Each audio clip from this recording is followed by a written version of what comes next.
Assalamualaikum warahmatullahi wabarakatuh. Hai guys, perkenalkan kami dari kelompok 10. Nah, sebelum memasuki materi, alangkah baiknya nih kalian mengenal anggota-anggota kelompok 10. Nah, yang pertama ada Dedi Martua Siregar, NBI 1311897.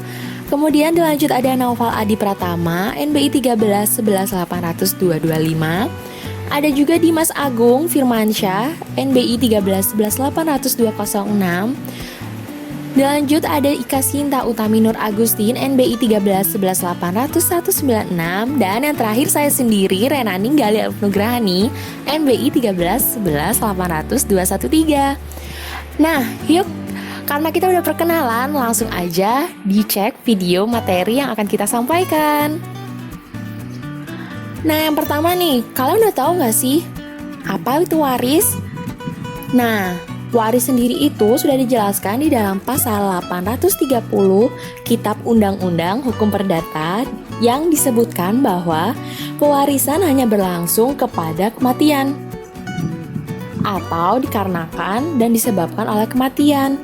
Nah, warisan itu adalah soal apakah dan bagaimanakah berbagai hak-hak dan kewajiban-kewajiban tentang kekayaan seseorang pada waktu itu yang dimana ia meninggal dunia, kemudian akan beralih kepada orang lain yang masih hidup. Dilanjut pada pasal 171 huruf A, kompilasi hukum Islam juga mendefinisikan hukum kewarisan adalah hukum yang mengatur tentang pemindahan hak pemilik harta peninggalan atau tirkah pewaris. Nah, selanjutnya aku mau ngejelasin tentang apa sih fungsi dan tujuan waris itu setelah kalian memahami tentang apa hukum waris tersebut. Nah, yang pertama aku mau jelasin tentang fungsi waris di sini. Fungsi waris yang kelompok kami gunakan ada dua. Yang pertama sebagai antisipasi kesusahan maupun kemiskinan ahli waris, yang berarti dengan adanya waris setidaknya mengurangi beban kemiskinan bagi ahli waris karena mendapat harta warisan dari si pewaris yang telah meninggal dunia. Nah, yang kedua sebagai antisipasi terhadap adanya penimbunan harta kekayaan baik itu harta maupun benda. Nah, fungsi waris sudah kami jelaskan, lanjut tentang tujuan waris. Tujuan waris yang pertama sebagai bentuk pemahaman kepada masyarakat untuk mengetahui secara jelas siapa saja orang yang berhak menerima harta warisan atau ahli waris dari orang yang memberi warisan atau pewaris juga berupa bagiannya. Dan yang kedua, agar dapat menentukan jumlah pembagian harta warisan dengan pembagian yang benar dan adil menurut aturan yang ada. Nah, yang ketiga, agar menghindari perselisihan atau perebutan harta warisan, baik itu harta maupun benda antar saudara, akibat ketidakjelasan aturan pembagian harta warisan. Nah, selanjutnya yang keempat itu, agar dapat memudahkan dan meringankan beban di pemberi warisan atau pewaris yang telah meninggal dunia. Yang terakhir, agar dapat menyelesaikan perikatan yang dibuat pemberi warisan atau pewaris semasa hidupnya juga mempertahankan eksistensi masyarakat genealogis. Nah, sampai di sini kalian udah paham belum tentang apa sih fungsi dan tujuan dari waris tersebut? Nah, selanjutnya aku mau jelasin tentang macam-macam hukum waris. Kalian udah tahu nggak sih di Indonesia ini ada berapa macam hukum waris? 1, 2, atau 3? Yaps, di Indonesia hukum waris ini ada 3 macam. Yang pertama ada hukum waris Islam, hukum waris perdata, dan hukum waris adat. Nah, aku menjelasin tentang hukum waris Islam. Hukum waris Islam ini hanya berlaku pada masyarakat yang memeluk agama Islam, di mana sistem pembagian warisannya menggunakan prinsip individual bilateral. Dilanjut hukum waris perdata. Nah, hukum waris perdata adalah hukum waris yang paling umum di Indonesia dan beberapa aturannya mirip dengan budaya barat.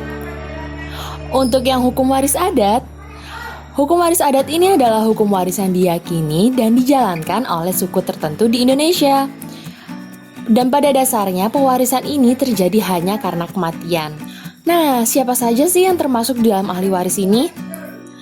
Di dalam hukum waris perdata dibagi menjadi 4 golongan, yaitu Yang pertama ada ahli waris golongan 1 yang dimana ahli waris tersebut meliputi anak-anak garis lurus ke bawah yang telah dijelaskan dalam pasal 852 BW, suami atau istri, anak luar kawin yang diakui sah, anak adopsi yang diangkat dengan penetapan pengadilan dan dipersamakan dengan anak sah.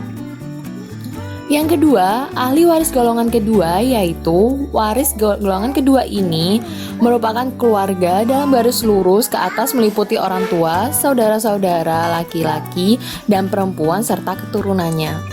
Yang ketiga, ahli waris golongan ketiga yaitu keluarga sedara dalam garis lurus ke atas atau kakek dan nenek.